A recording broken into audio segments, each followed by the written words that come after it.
පළවෙනි ප්‍රශ්නේ. ප්‍රෝටීනවල මුලද්‍රව්‍ය සංයුතිය සඳහන් කරන්න. ප්‍රෝටීනවල මුලද්‍රව්‍ය සංයුතිය සඳහන් කරන්න. ඔව් ප්‍රෝටීන් වල තියෙන්නේ මොනවද? ප්‍රෝටීන්ස් වල තියෙන්නේ විශේෂයෙන්ම CHONS මුලද්‍රව්‍යයන් තමයි අදාළ වෙන්නේ ප්‍රෝටීන වලට. CHONS. ඒ වගේම ඊට පස්සේ තියෙන ඇමයිනෝ අම්ලයක ව්‍යුහය අදින්න. ඇමයිනෝ අම්ලයක ව්‍යුහය අදිනකොට අනිවාර්යයෙන්ම ඔබට මතක තියෙන්න ඕනේ ඇල්ෆා කාබන්. ඇල්ෆා කාබන් අනිවාර්යයෙන්ම ඇතුළත් වෙන්න ඕනේ. ඒ වගේම තමයි ඇමයින් කාණ්ඩය තියෙනවා. ඒ වගේම කාබොක්සිල් කාණ්ඩය තියෙනවා. ඒ වගේම හයිඩ්‍රජන් තියෙනවා. ඒ වගේම ආර් කියන්නේ මොකද්ද? ආර් කියන්නේ ඒ ක්‍රියාකාරී කාණ්ඩයේ විශේෂයෙන්ම අපි දන්නවා මේ ඇල්කයිල් කාණ්ඩයක් වගේම අපි සලකන්නේ ඒක විශේෂම අංශ දාමයක් විසලකන්න පුළුවන්. විශේෂයෙන්ම මේ විදිහට ගත්තොත් ඇමයිනෝ අම්ල වල විශේෂම තියෙනවා කාණ්ඩ හතරක්. කාබොක්සිල් කාණ්ඩය, ආර් කාණ්ඩය, වගේම ඇමින් කාණ්ඩය වගේම හයිඩ්‍රජන් කාණ්ඩය. බලමු දැන් අපි මේක පොඩ්ඩක් රූප සටහනකින්.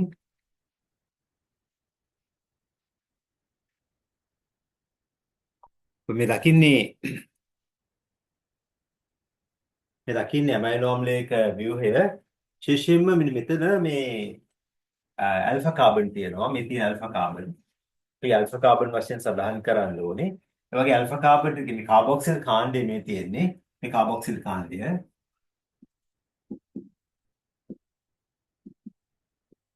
මේ කාබොක්සිල් කාණ්ඩය සම්බන්ධ වෙච්ච කාබන්ට අපි ඇල්ෆා කාබන් කියලා කියනවා. අනිවාර්යයෙන්ම ඇල්ෆා කාබන් ඇල්ෆා සංකේතය යොදන්නම අවශ්‍යයි. මේ තියෙන ආර් කාණ්ඩය වෙනස් වෙන කාණ්ඩය. ඒක තමයි වෙනස් වෙන කාණ්ඩය. අංශදාමය කියන්නේ ඒක. ඔය මෙතන තියෙන ඇමයින් කාණ්ඩය, මේ ඇමයින් කාණ්ඩය, මේ ඇමයින් කාණ්ඩය, මේ තියෙන හයිඩ්‍රජන් පරමාණු.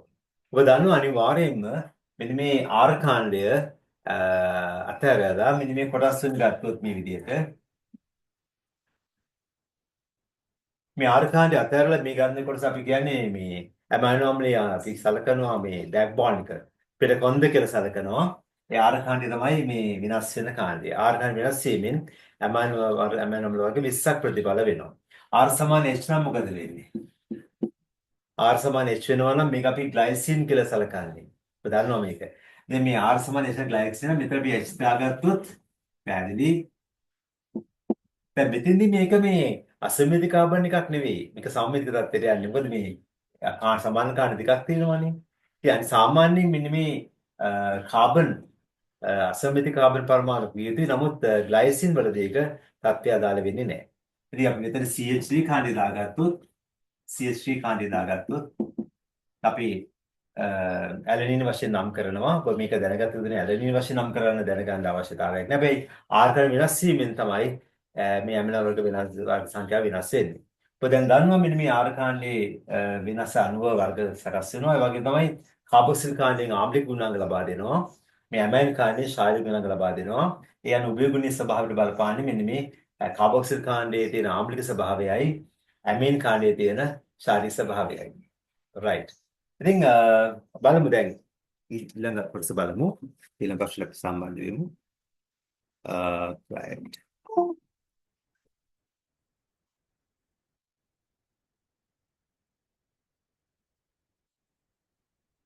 ඇමයිනෝම්ලේ ව්‍යුහය අඳින්න පුළුවන් ඔබට අවබෝධයක් තියෙනවා.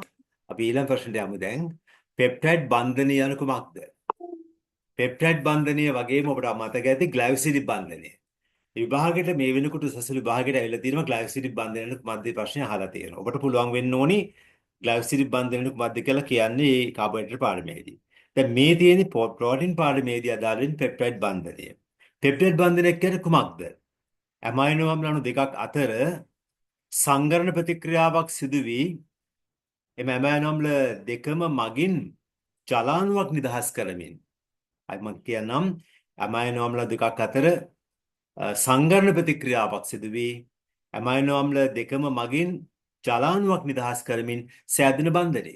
ඔබ මේක මතක තබා ගත යුතුයි අනිවාර්යෙන්ම මේ පෙප්ටයිඩ් බන්ධනයක මැද කියන නිර්වචනය. නිර්වචනයක් වශයෙන් වැදගත් ටිකක් මේ ලබා දීලා තියෙන්නේ. මම නැවත සඳහන් කරනවා ඇමයිනෝ අම්ල අණු දෙකක් අතර සංගරණ ප්‍රතික්‍රියාවක් සිදු වී එම ඇමයිනෝ අම්ල දෙක මගින් ජලාණුවක් නිදහස් කරමින් සෑදෙන බන්ධනය. අංක 4.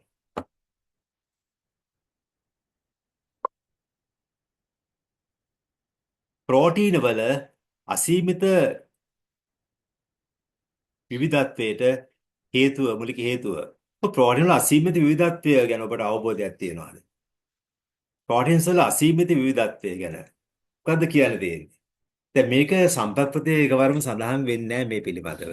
ඔබ දැනගන්න ඕනේ ප්‍රෝටීන වල තැනුම එකකේ ඇමයිනෝ අම්ලයන් මේ ඇමයිනෝ වර්ග 20ක් තියෙන වර්ග 20ක් සහභාගී වෙන ප්‍රෝටීන් සංශ්ලේෂණයට මේ වර්ග 20 සම්බන්ධ වන්නා වූ රටාවන් විවිධයි. මේ ඇමයිනෝ වල සම්බන්ධ වෙන රටාවන් අනුපිළිවෙල දහස් ගාණක් තියෙනවා. ඒ නිසා ප්‍රෝටීන වල විවිධත්වය අසීමිතයි. ඒ කියන්නේ අපි කියන්නේ මෙහෙමයි ඒ ප්‍රෝටීන සංශ්ලේෂණ අදාළ ඇමයිනෝ අම්ල සම්බන්ධ වන්නා වූ අනුපිළිවෙල වල වෙනස් වීම තමයි ප්‍රෝටීන් වලට අසීමිත විවිධත්වයක් ලැබිලා තියෙන්නේ. right. බලමු ඊළඟ ප්‍රශ්නේ.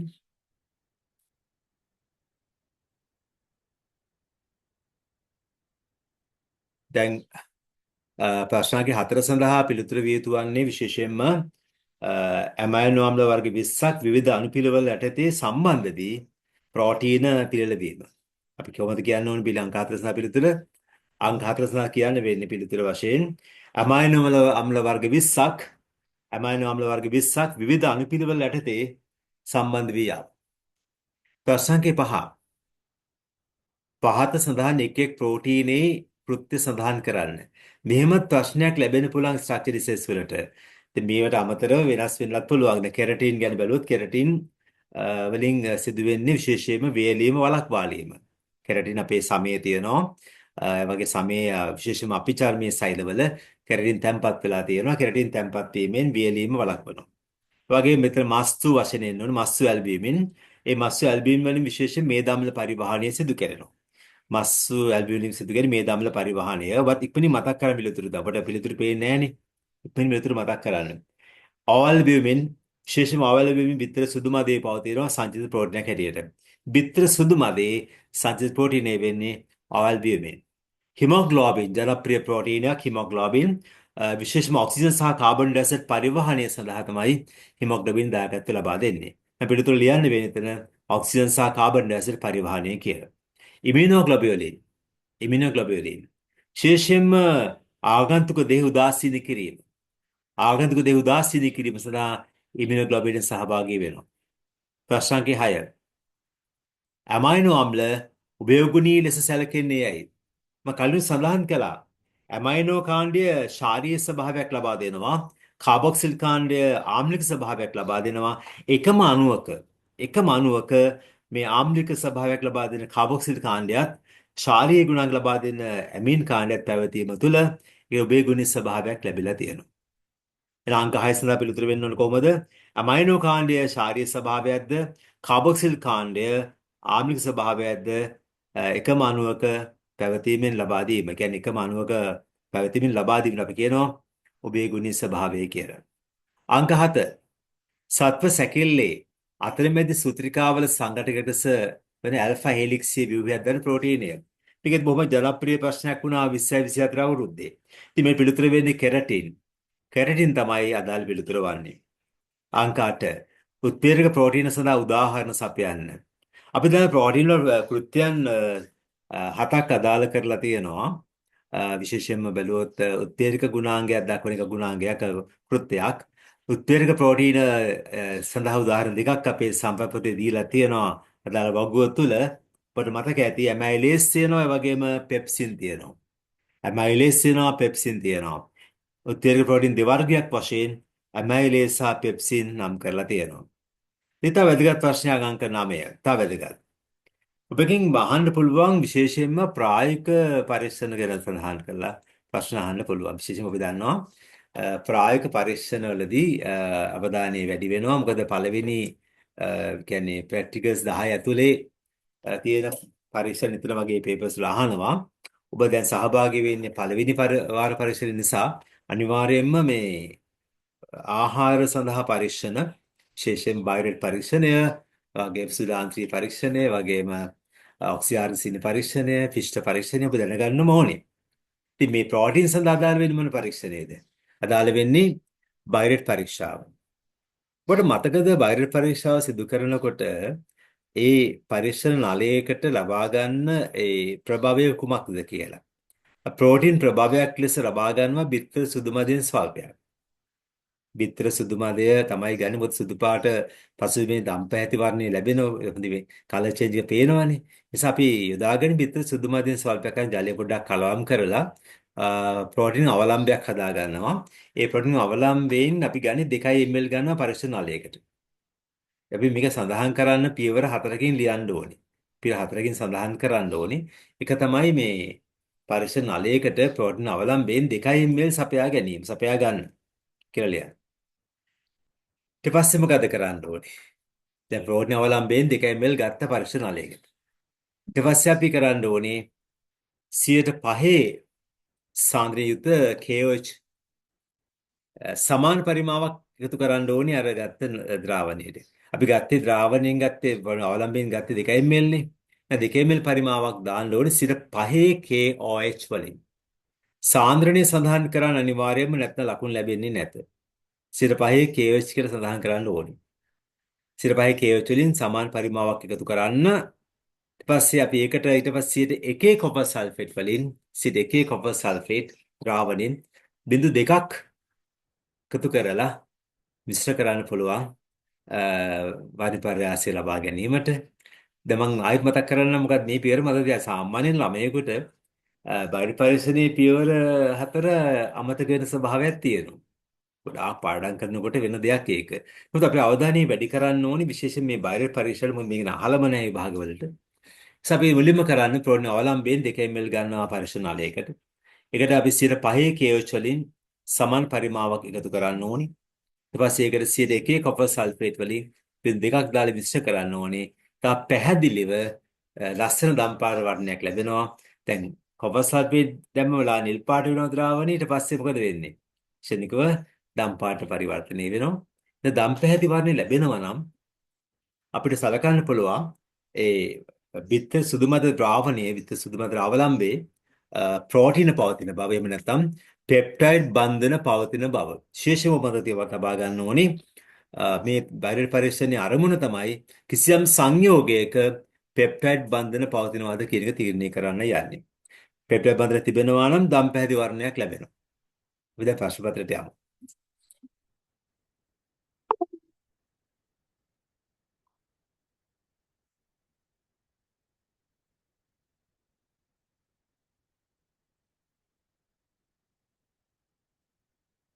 X නැමැති සංයෝගයේ පෙප්ටයිඩ් බන්ධන පවතිනේද තීරණය කරන පරීක්ෂණයේ පියවර. දැන් අපිට මේ විභාගයේදී බිත්තර සුදු මතය දෙන්නේ නැතුව x කියලා මොකක් හරි සංයෝගයක් දෙන්න පුළුවන්.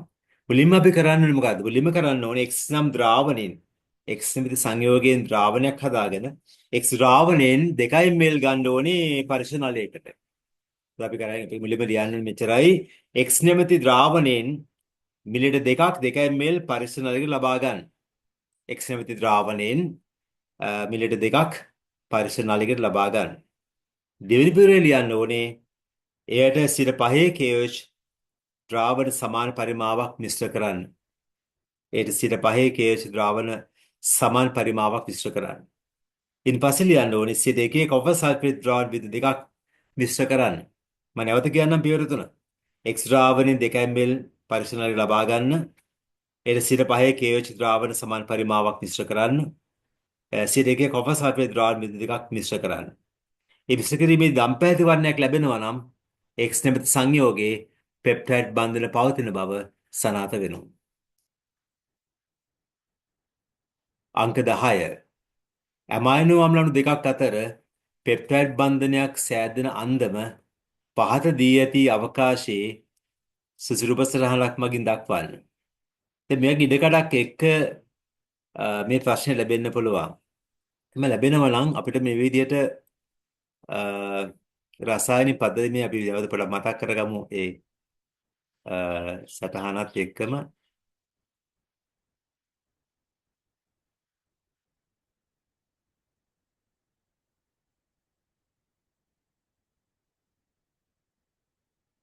ඔබ දැන් දකිනවා මේ උපසරණ දකිනවා ඇමයිනෝ අම්ල දෙකක් පේන්න තියෙනවා දෙක ප්‍රතික්‍රියා කරනවා ජලාණුවක් ඉවත් වෙනවා ඒ වගේම පෙප්ටයිඩ් බන්ධනයක් සෑදෙනවා ඔබට මෙන්න මේ අපෙන් අහන ප්‍රශ්නේ අදාළ ගත්තොත් එහෙම මේකේ අදාළ වෙදින අපි ටික අඳින්නවා කියලා කියනවා උපසරහනක්. එතෙන්දී ඇමෑනම දෙක අඳින්න ඕනේ මේ විදිහට. ඇඳලා ජලානුවක් ඉවත් වෙනවා පෙන්වන්න ඕනේ. අවසානයේදී ඩයිපෙප්ටයිඩ් ඇඳලා පෙන්වන විදිහට. සම්ප්‍රපතේ මේ ඩයග්‍රෑම් එක තියෙනවා. දෙකැස් මේක ඇදික රූපය තමයි එතන අඳින්න තියෙන්නේ. ඔබට මේ හිස්තැනේ අඳින්න තියෙන්නේ. මේ දෙකැස් මේ දෙක ඇදික රූප සටහන. අපි පැහැදිලිව පෙන්වන්න ඕනේ ඉතින්දී ඇමෑනම දෙක සම්බන්ධ වෙනවා. ජලානුවක් ඉවත් වෙනවා. අර CONH අතර CO සහ NH අතර තමයි පෙප්ටයිඩ් බන්ධනය සෑදිලා තියෙන්නේ. ඔබට මේ රූපේ තමයි අතන අඳින්න තියෙන්නේ. right මම පොඩි වෙලාවක් දෙන්න ඇඳ ගන්න වෙලාවක් දෙන්නම්. right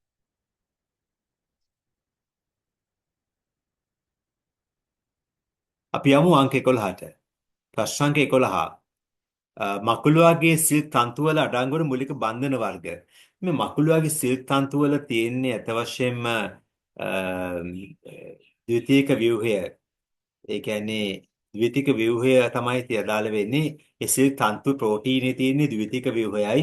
ඒ අනුව එතන ග්ලයිසයිඩ් පත්කඩක ස්වභාවය තියෙන්නේ මතක ඇති. විශේෂයෙන්ම පෙප්ටයිඩ් බන්ධන තියෙනවා. ඒ වගේම හයිඩ්‍රජන් බන්ධන තියෙනවා මේ සිල්ක් තන්තු වල.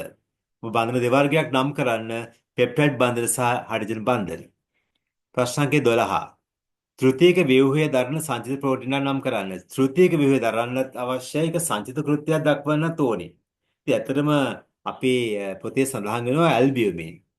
ඇල්බියුමින් සංචිත ප්‍රෝටීනක් වගේම තෘතීයික ව්‍යුහය දරන ප්‍රෝටීනයක්. අංක 13 චාතුර්ථ ව්‍යුහය දරන ව්‍යුහමය ප්‍රෝටීනයක්. චාතුර්ථ ව්‍යුහය දරන ප්‍රෝටීන් දෙවර්ගයක් අපේ සම්ප්‍රදාය සඳහන් වෙලා තියෙන එකක් තමයි විශේෂයෙන්ම හිමොග්ලොබින්. මේ හිමොග්ලොබින් කියන්නේ ව්‍යුහමය ප්‍රෝටීනයක් නෙවෙයි. හිමොග්ලොබින් කියන්නේ පරිවහන ප්‍රෝටීනයක්.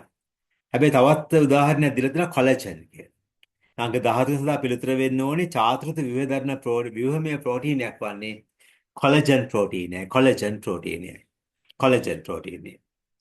අංක 14 ප්‍රෝටීන වල දුස්ස්වභාවීකරණය තවත් ජනප්‍රිය ප්‍රශ්නයක්. ප්‍රෝටීන පාඩමේ ඉන්න තියෙන ප්‍රශ්නය තමයි මේ දුස්ස්වභාවීකරණය. ඒදී අනිවාර්යයෙන්ම සඳහන් කරන්න මේ විදිහට ප්‍රෝටීන එක පවතින. ප්‍රෝටීන එක පවතින. ඔයගොල්ලෝ මතක් කරන්න බෑ ඉක්මනින් මේකට උදා මේ නිර්වචනේ. මොකක්ද දුස්ස්වභාවීකරණය ප්‍රෝටීන වල? මතක් කරන්න.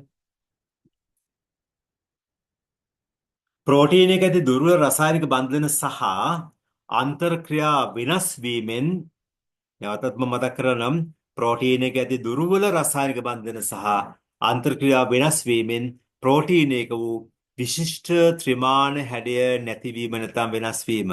මම නැවත සඳහන් කරනවා මේක. මේ දුස්ස්වභාවික ප්‍රෝටීන වල විශේෂ මතක තියාගන්න. ප්‍රෝටීන එක ඇති දුර්වල රසායනික බන්ධන සහ අන්තර්ක්‍රියා වෙනස් වීමෙන් ප්‍රෝටීන එක වූ විශිෂ්ට ත්‍රිමාන හැඩය නැති වී යාම. අංක 15 ප්‍රෝටීන් දුස්ස්වභාවීකරණයට බලපාන භෞතික කාරක. අපි සම්ප්‍රපතේ බලපාන කාරක කීපයක් දීලා තියෙනවා පටලව ගන්න එපා. මේ අහන්නේ භෞතික කාරක. ඉතින් අම්ල එහෙම ක්ෂාර අම්ලෙම හරියන්නේ නැහැ මේකට. මේ බැරලව හරියන්නේත් නැහැ. අපිට අහන්නේ භෞතික කාරකනේ. එන ඉහළ උෂ්ණත්වය සඳහන් කරන්න ඕනේ. අධිශක්ති විකිරණ කියලා සඳහන් කරන්න පුළුවන්. ඉහළ උෂ්ණත්වය හරි අධිශක්ති විකිරණ. ඇයි මේ දෙක අපි ගත්තේ? මේ භෞතික කාරක නිසා. අංක 16 ආගන්තුක දේහ උදාසීන කරන ප්‍රෝටීන වර්ගය සහ උදාහරණ සංයෝගයක්. ප්‍රෝටීන වර්ගය වෙන්නේ නම් ආරක්ෂක ප්‍රෝටීන. නේද? මුලින් ප්‍රෝටීන වර්ගය අහලා තියෙනවා. ඒක ආරක්ෂක ප්‍රෝටීන කියලා කියන්නේ. උදාහරණ සංයෝගය වෙන්නේ ප්‍රෝටීන වෙන්නේ ඉමුනෝග්ලොබියුලින්. නම් විතර ලියන්න ඕනේ ආරක්ෂක ප්‍රෝටීන එක දාලා ඊට පස්සේ ඉදිරියෙන් ලියන්න ඕනේ ඉමුනෝග්ලොබියුලින් කියලා. අංක 17 ප්‍රෝටීන එක ප්‍රාතිව්‍යුහය යන කුමක්ද? ඔබ අනිවාර්යයෙන්ම ප්‍රෝටීන්ස් වල ව්‍යුහ ආකාර හතරම දැනගන්න හරියටම. ඒක අඳින්න නම් අවශ්‍ය වෙන්නේ නැහැ. අනිවාර්යයෙන්ම ඒක විස්තර කිරීමේ හැකියාව තියෙන බන්ධන වර්ග සමගින්. අනිවාර්යයෙන්ම මේක ලිඛිත ප්‍රශ්නෙට එන්නත් පුළුවන් ප්‍රෝටීන්ස් වල ව්‍යුහ ආකාර කියලා. ප්‍රතිගමන ඵලයක තියෙනවා සඳහන් කළා මේ ගැන. දැන් මෙතන අහලා තියෙන්නේ ප්‍රෝටීන වල ප්‍රාථමික ව්‍යුහය යන කුමක්ද කියලා. ඉතින් මෙහෙම අපි කියන්න පුළුවන් පෙප්ටයිඩ් බන්ධන මගින් සම්බන්ධ වීමෙන් පෙප්ටයිඩ් බන්ධන මගින් සම්බන්ධ වීමෙන් රේඛීයව සකස් වූ ඇමයිනෝ අම්ලවල අනන්‍ය අනුපිළිවෙල අයි මම කියන්නම් පෙප්ටයිඩ් බන්ධන මගින් සම්බන්ධ වීමෙන් රේඛීයව සකස් වූ ඇමයිනෝ අම්ලවල අනන්‍ය අනුපිළිවෙල. මෙහිදී අනන්‍ය කියන පදය අපි අතහැරලා දැම්මොත් මේ පදේ නොලියුවොත් දකුණු ලැබෙන්නේ නැහැ මේ ප්‍රකාශනයේට. ඒ අනන්‍ය කියන වචනේ අත්‍යවශ්‍යම කියන්න ඕන දෙයක් තමයි සඳහන් වෙලා තියෙන්නේ. අංක 18 මයොග්ලොබින් ප්‍රෝටීන අන්තර්ගත බන්ධන වර්ග. ඉතින් මයොග්ලොබින් වල හයිඩ්‍රජන් බන්ධන තියෙනවා, ආයනික බන්ධන තියෙනවා, ඩයිසල්ෆයිඩ් බන්ධන තියෙනවා, ජල බීතික අන්තර්ක්‍රියා තියෙනවා. ආයි මම කියන්නම් හයිඩ්‍රජන් බන්ධන, ආයනික බන්ධන, ඩයිසල්ෆයිඩ් බන්ධන තියෙනවා, ජල බීතික අන්තර්ක්‍රියා දක්වන්න පුළුවන්. අංක 19 හිමොග්ලොබින් වල මුලද්‍රව්‍ය සංයුතිය CHONS ඊට අමතරව හීම් කාණ්ඩයක් තියෙනවා. ඒ කියන්නේ යකඩ කාණ්ඩයක් Fe සඳහන් කරන්න ඕනි. අනිතර මතක තියාගන්න හිමොග්ලොබින් ප්‍රෝටීනයක් වුණාට ඒකේ යකඩ තියෙනවා, හීම් කාණ්ඩයක් තියෙනවා. එහෙනම් CHONS සඳහන් කරලා අනිවාර්යයෙන්ම Fe කියලා සඳහන් කරන්න. ඒවා අපේ අංක 20 අවසාන ප්‍රශ්නය. ප්‍රෝටීන වලට බැරලෝහ ඉදිරිකුමක් සිදු වේද? ඔව්. බැරලෝහ ඉදීමෙන් වෙන්නේ මොකද්ද? දුර්වල රසායනික බන්ධන සාන්ද්‍රක්‍රියාව වෙනස් වෙනවා. බැරලෝහ කිව්වම ඔය රසදිය ගන්න පුළුවන්. ඒ වගේම කොපර්, රසදිය වගේම රත්රන් ඒවා බැරලෝහ. ඉතින් මේවා අපිට බැරලෝහයෙන් දාන්න පුළුවන්. දුර්වල රසායනික බන්ධන සාන්ද්‍රක්‍රියාව වෙනස් වෙලා ප්‍රෝටීන ත්‍රිමාන හැඩේ වෙනස් වීම තමයි සිදු වෙන්නේ. මේ සරලකොත් දුස්ස්වභාවීකරණය සිදු වෙන්න පුළුවන්. දුස්ස්වභාවීකරණය සිදු වෙන්න පුළුවන්. ඉතින් අපි මේ කෙටි කාලයකදී සලකා බැලුවේ විශේෂයෙන්ම මේ ප්‍රෝටීන පිළිබඳව ලැබෙන નિયમિત ජනප්‍රිය ප්‍රශ්න කිහිපයක් සලකා බැලුවේ. ඔබට අනිවාර්යෙන්ම මේ ප්‍රෝටීන වල ව්‍යුහාකාර කියන්නේ සඳහන් කිරීමේ හැකියාව තියෙන්න ඕනි. ඒ වගේ ප්‍රෝටීන ලක්ෂණ, ඒ වගේම අපිට ගන්න පුළුවන් ප්‍රෝටීන වල වැදගත්කම්. ඔබ දන්නවා ව්‍යුහමය ප්‍රෝටීන තියෙනවා, සංචිත ප්‍රෝටීන තියෙනවා. ඒ වගේම ගත්තොත් පරිවහන ප්‍රෝටීන තියෙනවා නේද? උත්තේජක ප්‍රෝටීන තියෙනවා. ඊට අමතරව ගත්තොත් උත්තේජක ප්‍රෝටීන තියෙනවා. ආරෂ්ක ප්‍රෝටීන තියෙනවා. හෝමෝනිමේ ප්‍රෝටීන තියෙනවා. අවසාන වශයෙන් ගන්න පුළුවන් අපිට විෂමය ප්‍රෝටීන. හැබැයි විෂමය ප්‍රෝටීන කියන ආකාරය සම්ප්‍රප්‍රතේ දූලක ගැන දාලා නැහැ. මේ වගුවේ නම් දාලා නැහැ. ඔබ දීලා තියෙන්නේ මොනවද? අපි ගත්තොත් ව්‍යුහමය ප්‍රෝටීන, සංචිත ප්‍රෝටීන, පරිවහන, ඒ වගේම සංකෝචන ප්‍රෝටීන තියෙනවා. ඊට පස්සේ ආර්ෂ ප්‍රෝටීන තියෙනවා. ඊට අමතරව හෝමෝනිමේ ප්‍රෝටීන තියෙනවා. ඔය ටිකනේ තියෙන්නේ.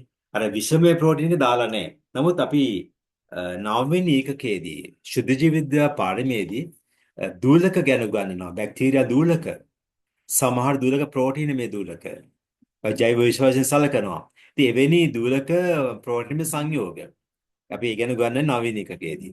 මෙහිදී වග්වෙනන් දාලා නැහැ දූලක ප්‍රෝටීන ගැන. නමුත් අපිට ඉදිරිපත් කරන්න පුළුවන්. ඉතින් මම ඉතා කෙටි කාලයකදී මේ සඳහන් කරා මින් අනතුරු ඔබට දැක බලා ගන්න පුළුවන් බයරෙඩ් පරීක්ෂණයේ ඉතා කෙටි කාලයකින් පොඩි රෙකෝඩ් එකක් වගේ ඉතා කෙටි කාලයකින් ඔබට බයරෙඩ් පරීක්ෂණය කරන ආකාරය සරලව පෙන්වුම් කරලා තියෙනවා. ඒකත් නරඹලම අපි නිමා කරමු. අපි නැවතත් මෙවැනි ශීඝ්‍ර පුනරුත්සන්න වැඩසටහනකින් හමු වෙනවා. ඒක ඔබට ආයුබෝවන්. ප්‍රෝටීන සඳහා අපි සිදු කරන්නේ බයරෙඩ් පරීක්ෂණය. ඒ සඳහා අපිට අවශ්‍ය වෙන බිත්තර සුදු මදේ ද්‍රාවණයක්. ඉතින් මේ වගේ අතේ තියෙන බිත්තර සුදු මදයෙන් ගත්ත ද්‍රාවණයෙන් ඒ අවලම්බයක් එකකින් 2 ml මගේ ද්‍රාවණය තුල තියෙනවා. ඒ බිත්තර සුදු මදයෙන් ඊට අමතරව අපි ඒකට යොදා ගන්න ඕනේ පොටෑසියම් හයිඩ්‍රොක්සයිඩ් 5 පොටෑසියම් හයිඩ්‍රොක්සයිඩ් සමාන පරිමාවක් දාගන්න. මේ තියෙන්නේ පොටෑසියම් හයිඩ්‍රොක්සයිඩ් ද්‍රාවණය. මේකේ සාන්ද්‍රණය කිව්වේ 5%යි. ඉතින් මේ ද්‍රාවණයෙන් අපි දැන් යොදනවා මේ බිත්තර සුදු මද ද්‍රාවණයට සමාන පරිමාවක්.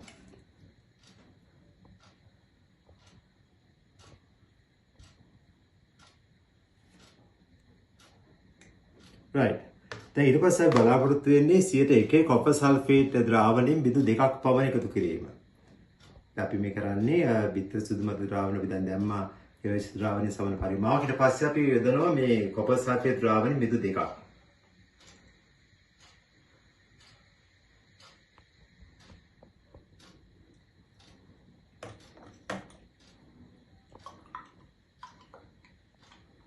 ඔන්න දැන් පේනවා දම්පැහැති ද්‍රාවණයක් සකස් වෙනවා.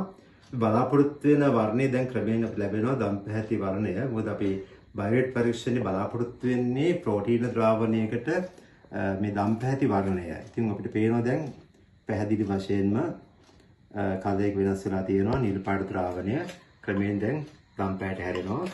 මේ තියෙන අපි එවැනිම ආකාරයක පරීක්ෂණ ප්‍රතිඵලය ප්‍රෝටීන් ද්‍රාවණය දම් පැහැති වීමෙන් තමයි මේ සනාථ වෙන්නේ. මේ පරීක්ෂණයේ බලාපොරොත්තුව තමයි පෙප්ටයිඩ් බන්ධන පවතින බව හඳුනා ගැනීම. කිසියම් ද්‍රාවණයක පෙප්ටයිඩ් බන්ධන තිබෙනවා නම් බාහිර පරීක්ෂාවේ ප්‍රතිඵලයේ වශයෙන් ලැබෙන දම් පැහැති වර්ණය. right